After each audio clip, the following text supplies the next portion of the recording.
आपको पता है कि AGTA एग्रीकल्चर टेक्निकल असिस्टेंट कृषि प्रावधिक, इसकी वैकेंसी बहुत ही जल्द आपको देखने को मिलेंगी। आप सारे लोग बिल्कुल तैयार हो जाइए, सारे लोग तैयार हो जाइए। Study with Neeraj sir channel पर डेली आपको वीडियो अपलोड मिल रहे हैं।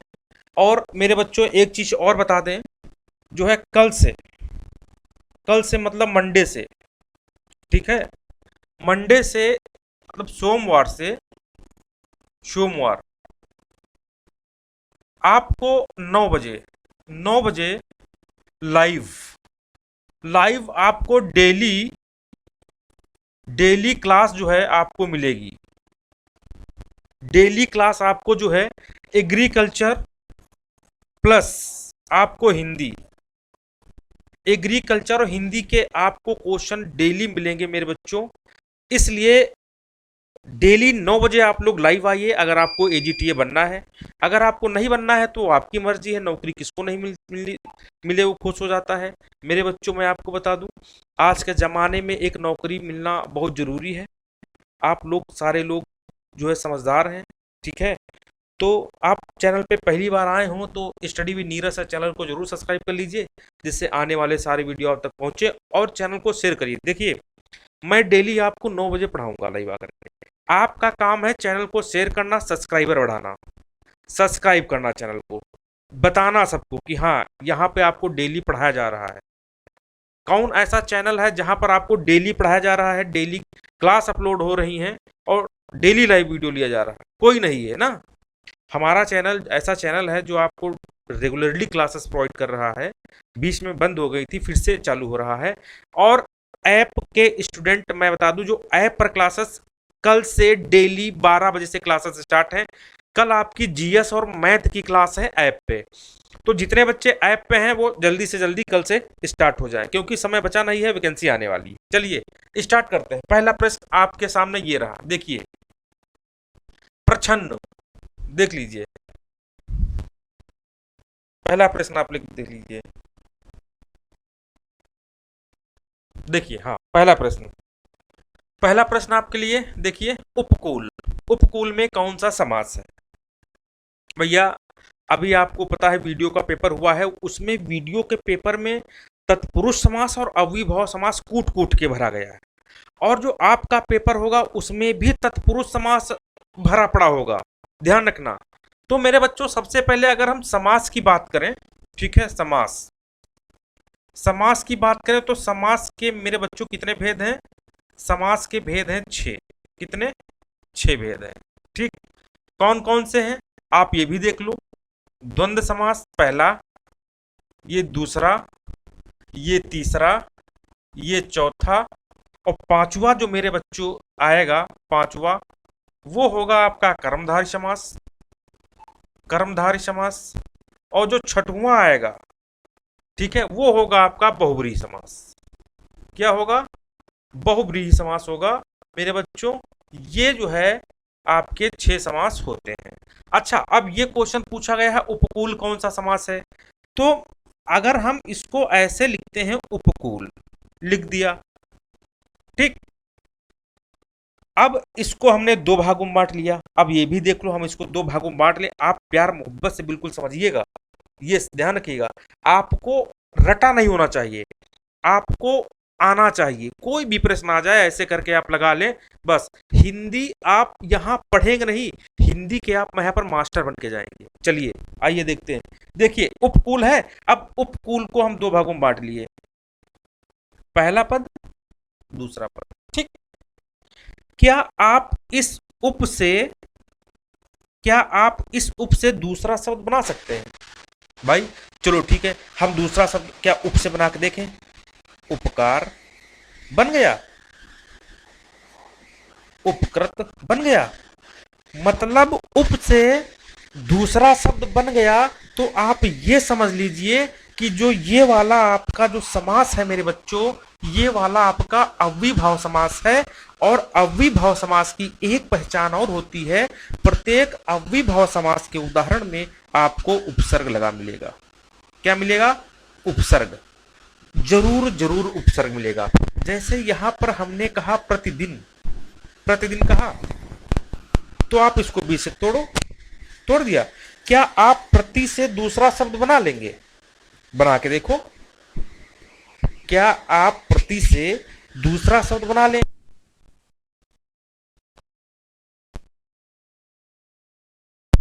वो हो जाएगा अविभाव समास। चलिए देखते बनाए, प्रतिदिन और प्रति क्षण, प्रतिक्षण, प्रतिपल, प्रतिपल, ठीक बन गया। तो इसका मतलब क्या है, ये अविभाव समास है। मेरे बच्चों ये जो वीडियो है, ये वीडियो आपको एजीटीए के अलावा यूपीपी की जो वैकेंसी आ रही है उसके लिए भी सफिशिएंट है, इसके बाहर से आपको नहीं मिलेगा। ठीक, अब देखिए अव्ययभाव समास में एक प्रकार के और समास आते हैं, उनको भी यहां पर आप लोग जो है देख लो। देखिए अव्ययभाव समास में मेरे बच्चों, जैसे हमने कहा साफ साफ, साफ साफ दोनों तरफ, हमने कहा हाथों हाथ, हाथों हाथ, हमने कहा धीरे धीरे, क्या कहा, धीरे धीरे, हमने कहा कि एक और आता है हाथों हाथ, धीरे धीरे, साफ साफ, ठीक है, बार बार, बार बार, ठीक। मतलब ये है, जब ये दो पद समझ लीजिए, जब एक तरफ का मतलब जो हो वो दूसरे तरफ का मतलब निकले, मतलब बार बार मतलब सेम है, साफ साफ सेम है, हाथों हाथ, हाथों हाथ कहो, हाथ हाथ सेम निकल रहा अर्थ, धीरे धीरे, जैसे हमने कहा कपड़ा लत्ता, कपड़ा लत्ता, तो कपड़ा कहो तो कपड़ा, या लत्ता कहो तो कपड़ा। तो इस प्रकार के भी क्वेश्चन जो है आपको अविभाव समास में भी जो है उदाहरण टाइप में मिलेंगे। हाँ, अब अविभाव अगर आएगा, जैसे हमने कहा आजीवन, ये भी देख लो, आजीवन। आप देखो, क्या आ से आप दूसरा शब्द बना सकते हैं? तो अगर आ से आप दूसरा शब्द बना सकते हैं तो ये कौन सा समास जाएगा? तो ये अविभाव समास जाएगा। देखो आमरण बन गया, काम खत्म। आ उपसर्ग है, उपसर्ग जरूर लगा होगा। इस प्रकार आप अविभाव समास को मेरे बच्चों समझाएंगे, इस प्रकार आप अविभाव समास को जाके वहां पर करेंगे। अगर कोई दूसरा समझता है तो आप उसको भी समझा सकते हैं। ठीक है, चलिए नेक्स्ट प्रश्न के ऊपर बढ़ते हैं। क्वेश्चन संख्या 2, प्रश्न संख्या 2 की तरफ देखिए। भीष्म पितामह ने, अब देख लीजिए, भीष्म पितामह ने ये लिखा है आजीवन, ये लिखा है आजीवन, और इसके नीचे है अंडरलाइन, आपको दिख रहा होगा। शादी ने, भीष्म पितामह ने आजीवन शादी ना करने का प्रण लिया था, रेखांकित शब्द में समास क्या होगा? आप देख लो, ये आपका लिखा है आजीवन, क्या लिखा है मेरे बच्चों? आजीवन लिखा है, ठीक है। अब इस आजीवन को हम दो भागों में बांट दिए, या तो ये उपसर्ग, इसको आप कह दो कि हर वो शब्द जिसमें उपसर्ग लगा हो वो अविभाव समास होगा, या फिर आप ऐसे कह दो कि आप जो ये बड़ा आ है, इस बड़ा आ से कोई दूसरा शब्द बना दो, कोई दूसरा शब्द अगर आप बना दोगे तो वो क्या हो जाएगा आपका? वो आपका जो है अविभाव समास हो जाएगा। जैसे आमरण अभी पीछे हमने आपको बताया है, ठीक। आंसन, आजीवन, आजीवन है ही है, ठीक है। इस प्रकार आप जो है अविभाव समास को समझाएंगे। ये ए इज राइट आंसर इसका होगा मेरे बच्चों, ध्यान रखना, ठीक है। ओके, आगे देखिए, अगर हम यहां पर द्विगु समास कहेंगे तो द्विगु समास आपको पता है प्रथम पद संख्यावाची होता है, संख्यावाची या संख्या का बोध मेरे बच्चों जो है कराता है।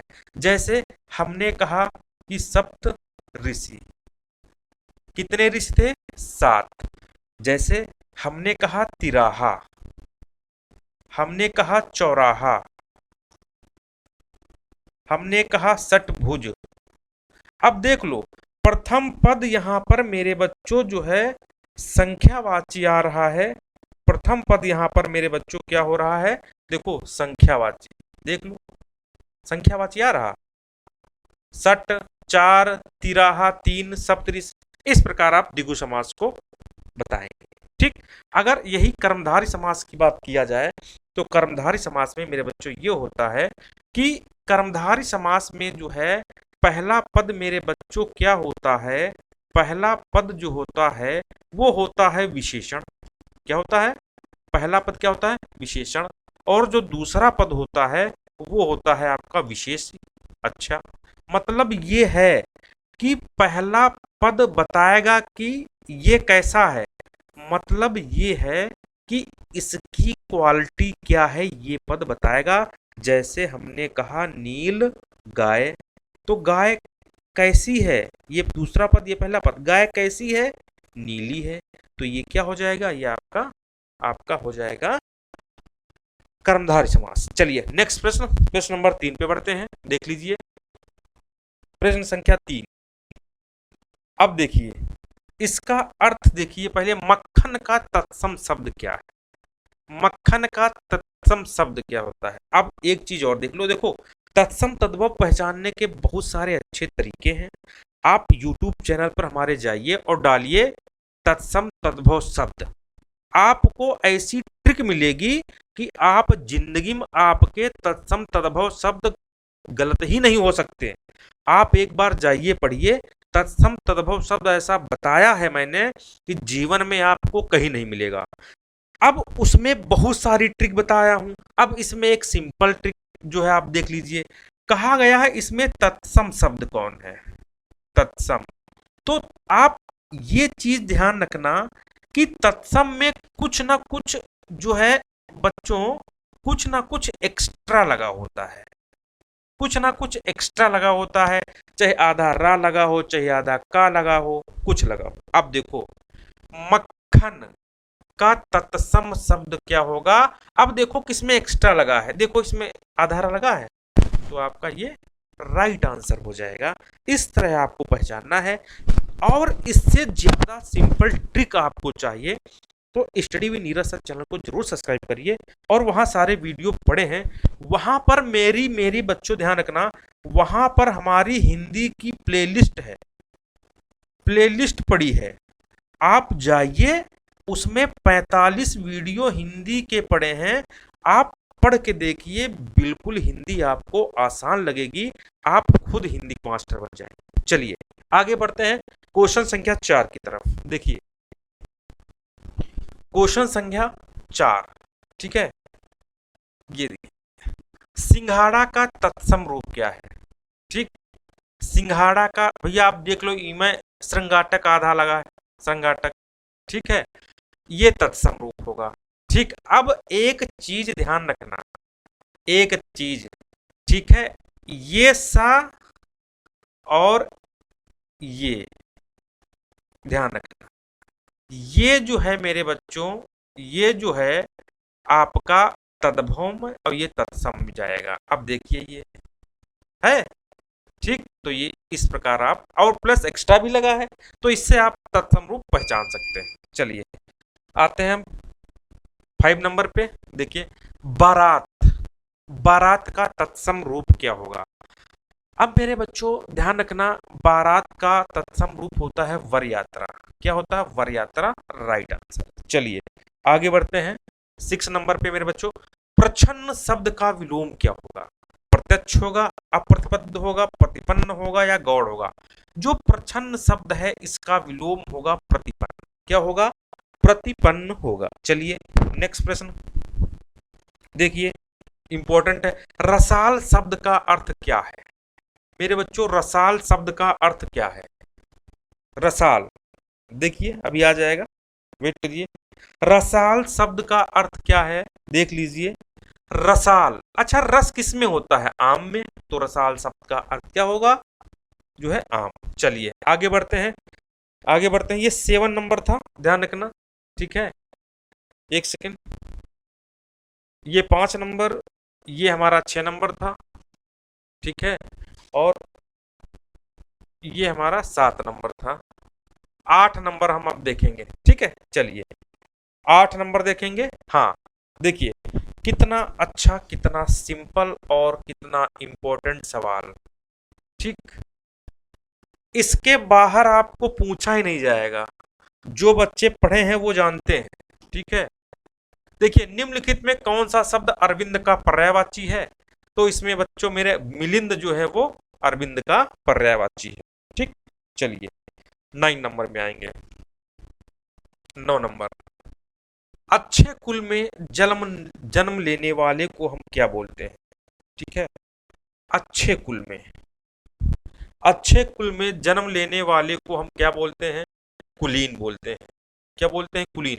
एक चीज ध्यान रखना, अगर ये पूजनीय कुलीन बोलते हैं, अच्छे कुल में जो जन्म लेता है उसे हम कुलीन बोलते हैं, ये पूजनीय। ठीक है, राइट। कभी कभी आप पूछा जाता है कि वर्तनी, वर्तनी, वर्तनी में ये बहुत पूछा जाता है। ये पूजनीय जो है बिल्कुल सही लिखा है, ऐसे लिख के देते हैं पूजनीय, ये आपका गलत हो जाता है, ध्यान रखना। ठीक है, आगे बढ़ते हैं। नेक्स्ट प्रश्न 10 नंबर पे आते हैं। 10 नंबर पे आते हैं, देखिए,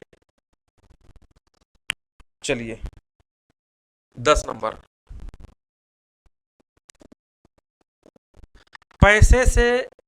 पैसे से मनुष्य की जीवन जीने की इच्छा बलवंती होती है। पैसे से मनुष्य की जीवन जीने की इच्छा बलवंती होती है। रेखांकित वाक्यांश के लिए जीवन जीने की इच्छा को क्या कहते हैं? जिजीविषा कहते हैं। क्या? जिजीविषा। कई बार परीक्षा में आया हुआ प्रश्न है। चलिए आते हैं 11 नंबर पे। किस पे? 11 नंबर पे आते हैं मेरे बच्चों।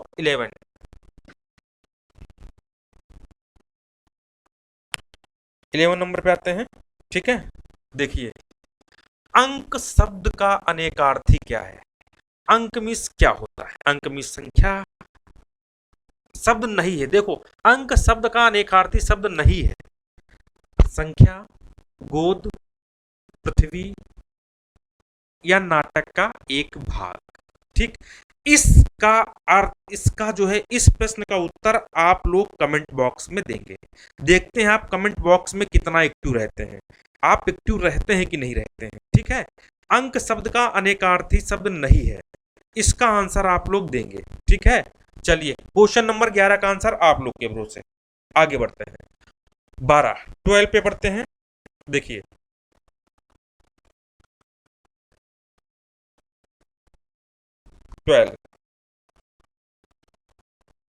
इंपॉर्टेंट है, बढ़िया प्रश्न है, आप इसको देखिएगा। देखिए, लिखा है सीता की खोज के लिए हनुमान को अगाध सागर को पार करने के लिए पुल से नहीं आकाश मार्ग से जाना पड़ा था। उपयुक्त वाक्य में विशेष का चयन करना है। ठीक, विशेष, विशेष का चयन करना है। अच्छा, विशेषण एक होता है, एक विशेष होता है, ध्यान रखना। ठीक, एक विशेष होता है, एक विशेषण होता है। जिसके विषय में बात कही जाए, जिसके विषय में बात कही जाए,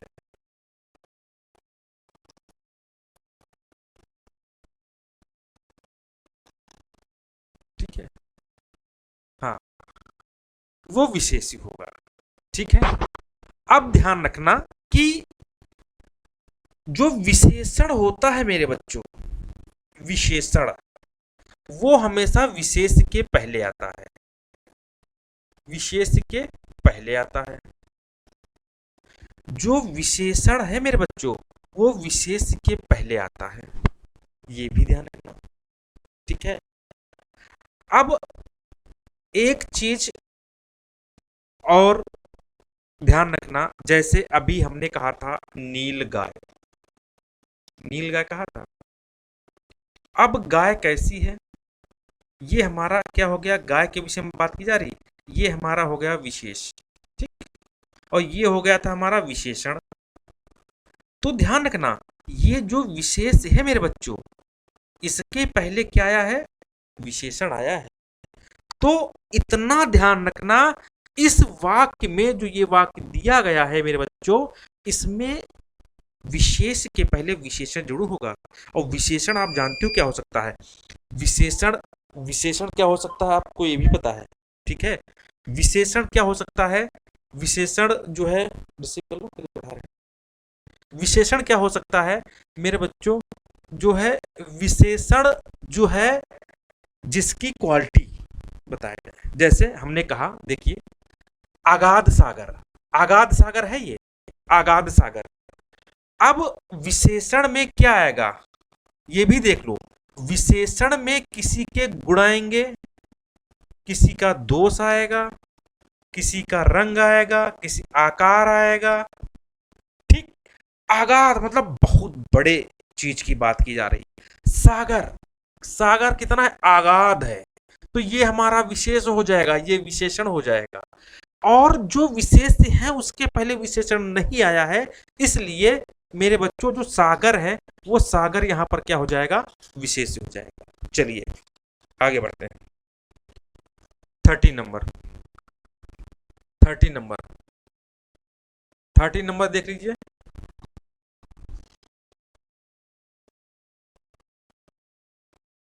देखिए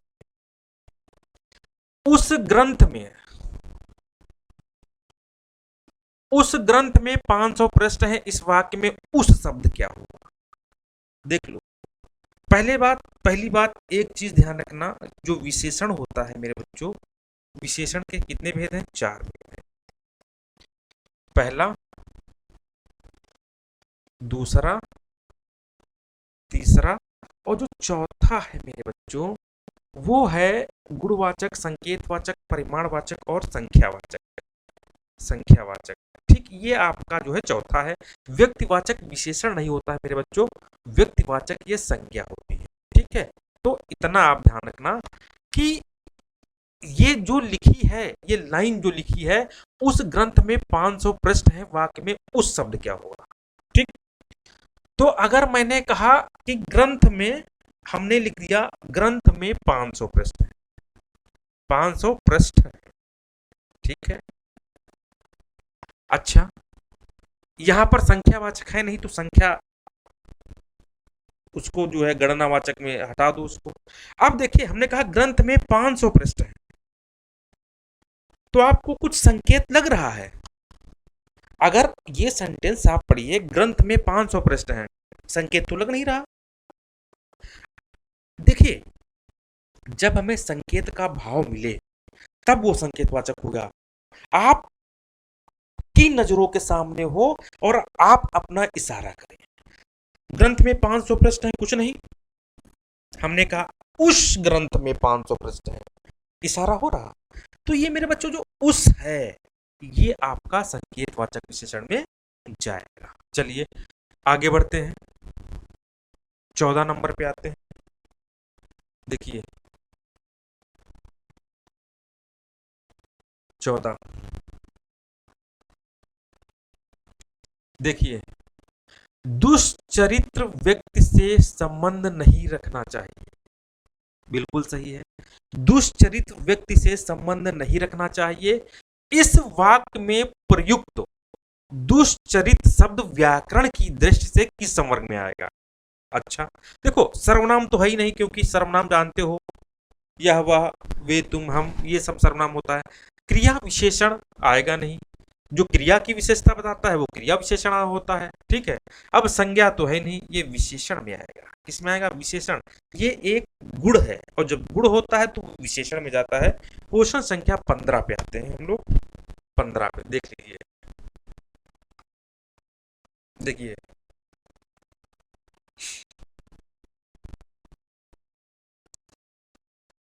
निम्नलिखित में, निम्नलिखित में, निम्नलिखित वाक्यों में अपादान परसर्ग आपको निकालना है।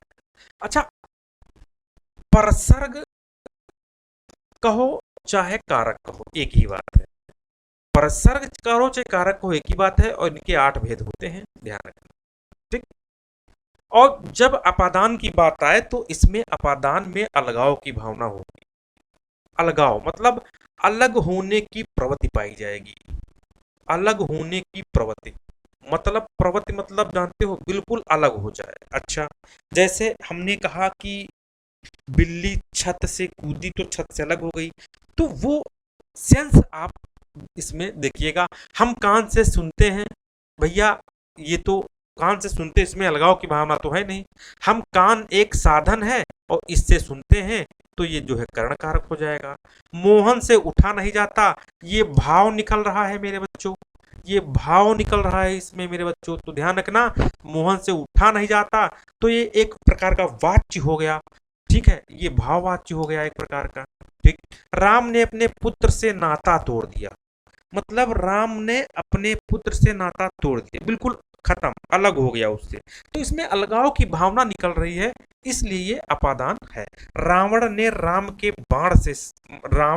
राम के बाण से मारा गया, अब ये साधन है, ठीक है, तो यहाँ पे करण कारक हो जाएगा। चलिए ठीक है, तो आपका सी इज राइट आंसर। चलिए आते हैं 16 नंबर पे।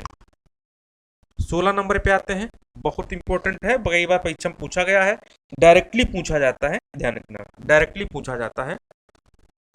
विद्वान का स्त्रीलिंग क्या होगा? विदुषी। ठीक। चलिए आते हैं हम अब 18 नंबर पे, 17 नंबर पे आते हैं, देख लीजिए। अच्छा देखिए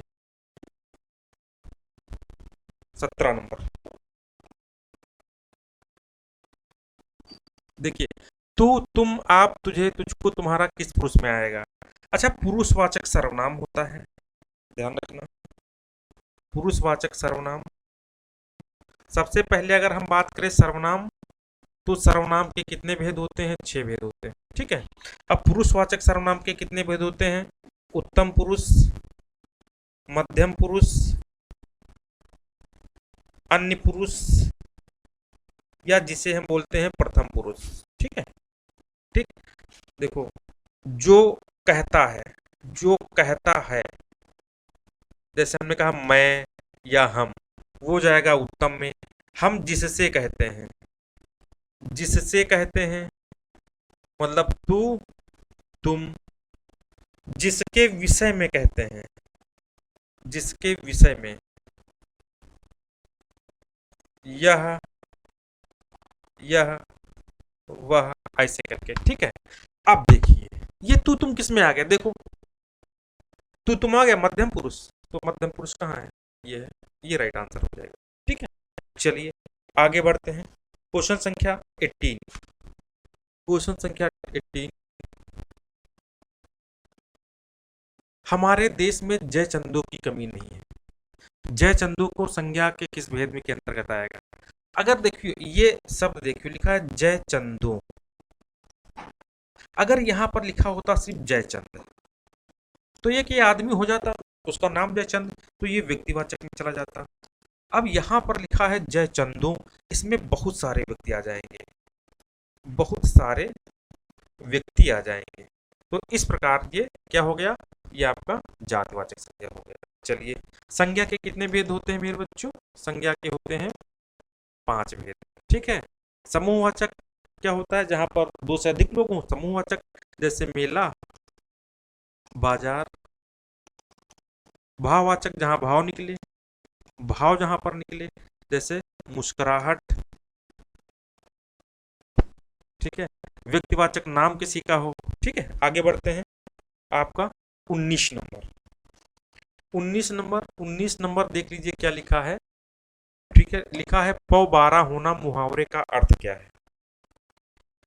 पौबारा होना मुहावरे का अर्थ, पौबारा होना मुहावरे का अर्थ क्या है? भाग जाना, बसंत ऋतु का आगमन, अत्यधिक लाभ होना। पौबारा होना मतलब अत्यधिक लाभ होना। चलिए 20 नंबर पे आते हैं, 20 नंबर पे, 20 नंबर पे आते हैं मेरे बच्चों, देख लेना क्या है।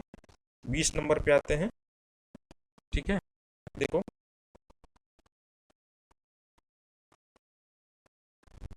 ये, आंख न दीदा काढ़े कसीदा, आंख न दीदा काढ़े कसीदा, लोकत्य का अर्थ क्या है? बहुत निपुण बनना, साधन ना होने पर भी काम कर लेना, सर्वथा अयोग्य, योग्यता ना रहने पर भी काम की सेखी भरना। डी ऑप्शन राइट, ठीक है। ये आप इतना ध्यान रखना। प्लस इसके बाद मैं आपको एक चीज बता दूं, कल से ऐप पर study with Neeraj sir app है, आप स्टडी विद नीरज सर, ठीक है। इस ऐप पर जो है मेरे बच्चों, कल 12 बजे से पुनः एक बार सारी क्लासेस स्टार्ट हो जाएंगी 12 बजे से। कल मैथ की और जीएस की क्लास आपको मिलेगी ऐप पर, ठीक है। इसके बाद लाइव क्लास 9 बजे, 9 बजे एग्रीकल्चर की आपको मिलेगी, ठीक है, ध्यान रखना। हाँ, यूट्यूब पर आपको एग्रीकल्चर पर यूट्यूब पर मिलेगी मेरे बच्चों, ठीक है। यूट्यूब पर आपको एग्रीकल्चर की डेली 9 बजे क्लास आपको मिलेगी। बिल्कुल तैयार होके आना मेरे बच्चों, ठीक है। तब तक के लिए मेरे बच्चों नमस्कार, धन्यवाद, बाय।